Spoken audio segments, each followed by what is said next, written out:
这一讲我们继续留在武帝太初元年，在太初历颁布之后，一场浩浩荡荡的改征税一幅色搞下来，按说应该阴阳和谐、风调雨顺了吧？但并没有。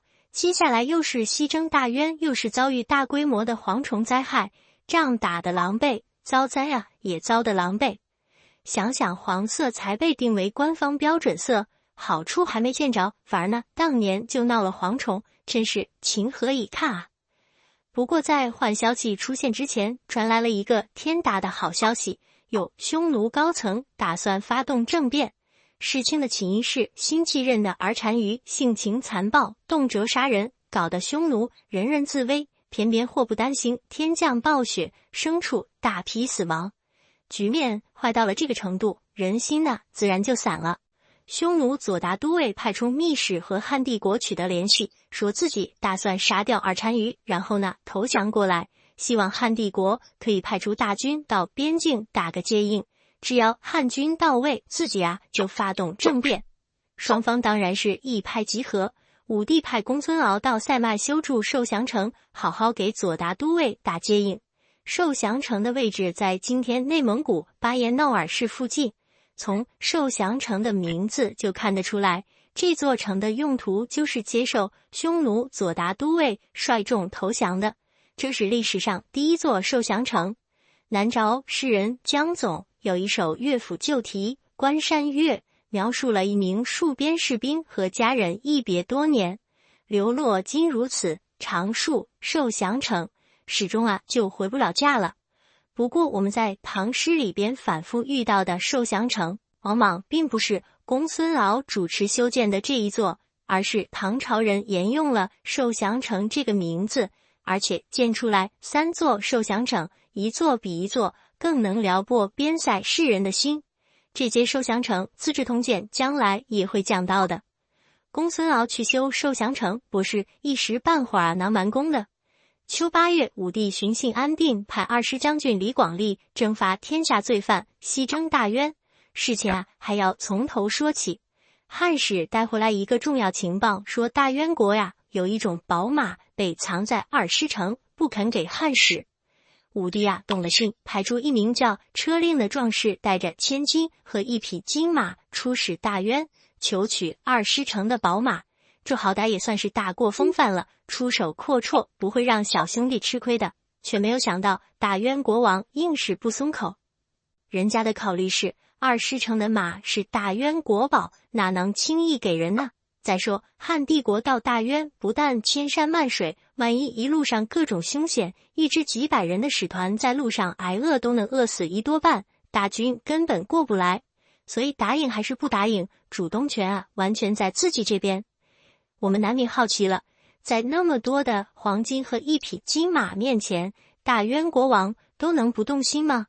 就算把宝马给出去，正因为两国天遥地远，所以并不会形成竞争关系，互通有无，有何不可呢？这个问题是有简单答案的。《资治通鉴》以上内容采用《汉书·西域传》，但如果参照《汉书·张骞、李广利传》和《史记·大渊列传》，还有一个关键信息，那就是汉帝国的好东西在大渊国内已经很多了，不稀罕了。回顾张骞凿空，这才几年过去，物资流通竟然已经到了这种程度了。汉使这边按说外交活动难免有谈不妥的时候，要么想办法再谈第二轮，要么回国交差。但我们别忘了，武帝历来往西域派使者，派的并不是训练有素的外交官，而是不挑不拣，谁愿意去谁去就没有几个安善良民愿意拦这种差事的。而这一次使团带头人车令是一位壮士，堂堂壮士哪咽得下这口气呢？于是乎气急败坏，不但破口大骂，还把不远万里带来的那匹金马砸了。眼睁睁看着金马被砸毁，大渊君臣不知道有没有在想，这东西果然不是实心的板上面子才是头等大事。大家憋着一口气送走了汉使，然后通知东边的玉成王劫杀汉使，抢夺财物。玉成到底是一个独立国家，还是大渊国辖下的一座城市？到底在什么位置？今天已经搞不太清了。只能确定他在今天范尔干纳盆地的东边。汉使前往大渊国都的话，玉城虽然不是必经之路，但从玉城前往，应当就是当时的正途。当使团覆灭的消息传回长安，武帝勃然大怒，眼见的汉与大渊必有一战，问题马上转入技术层面，这一仗到底该怎么打？有去过大渊的人说，大渊军队不堪一击，只要3000汉军强攻一弩一射就完事了。这话听上去很不靠谱，但是想想赵伯奴带着700名轻骑兵打前锋，就顺利俘获了楼兰芒，这就是4年前的事。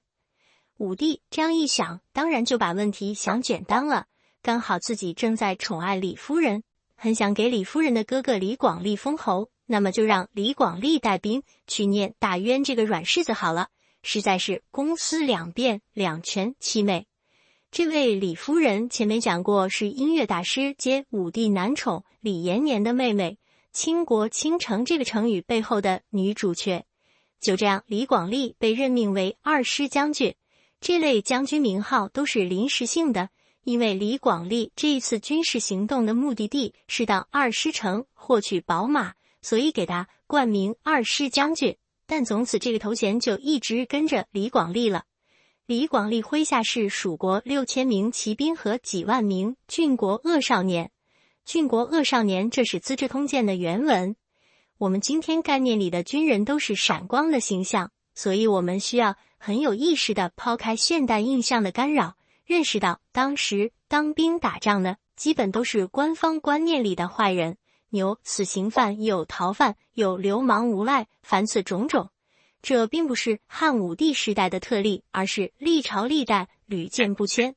恶少年过不来安生日子，有好勇斗狠的性情，有惹是生非的魄力，太适合上阵杀敌了。古代社会的很多情况下，军队的士气都不是从保家卫国的正义感里来的，而是由实实在在的物质激励来的。如果是安善良民，就算告诉他砍人头可以换提成，抢劫不会有人管，他也不容易下得去手，这就见出恶少年的优越性了。那么恶少年为什么有入伍的积极性呢？历史学家劳干先生有考证，认为史料当中武帝昭帝时代所谓恶少年也是罪人的一种。至于这支西征大军的另一部分，蜀国6000骑兵，都是当年随着浑邪王归降过来的匈奴人。前面讲过，武帝一下子接收了4万多名匈奴降人，于是一国两制，农耕的归农耕，游牧的归游牧，将这些匈奴降人分别安置在5个边郡的秦昭固塞之外，都在河套地区，让他们保持着原先的风俗习惯，设置为5个属国。所谓属国，顾名思义，虽然自成一国，但附属于汉帝国，有点像现代政治概念里的自治区。关于李广利的西征，司马光抒发了一段陈光曰对武帝的用人之道相当不以为然。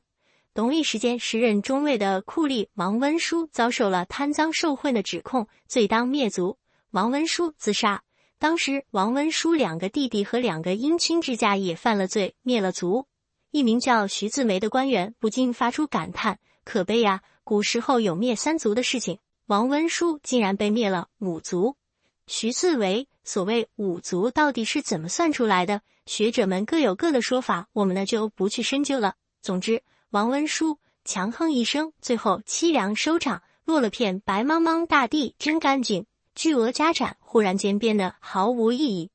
后来在灭族惨剧上超过王温书的最著名的人物就是明朝的方孝孺了，连门生都被牵连了不少。清朝初年，宋满祭拜方孝孺，写下了七国肯应朝作解，先生获笔温书库，用的就是王温书灭5族的典故。不过平心而论，王温书和2个弟弟、2个亲家，一共5家人，各有各的罪过，只是偏巧发生在差不多的时间段，又偏巧都是灭族的罪，所以才引发了徐自为的感叹，并不仅仅因为王温书的缘故而牵连了那次家人，这和方孝孺之死有本质的不同。至于王温书到底犯了多大的罪，并不重要，就算他再怎么谨小慎微，只要他是头牌酷吏，大概率上就会是这个下场，不然让皇帝怎么平息民愤嘛？本年度的最后一桩大事是关东地区发生了一场超大规模的蝗灾，蝗虫铺天盖地，从关东一直飞到敦煌。也就是说，这场蝗灾自东到西几乎横跨了整个汉帝国。《资治通鉴》左卫编年史把蝗灾单百伏个放在了王温书灭兀族之后，而我们当追溯到《史记》，在司马迁的门学笔法之下，蝗灾给人的感受就大不一样了。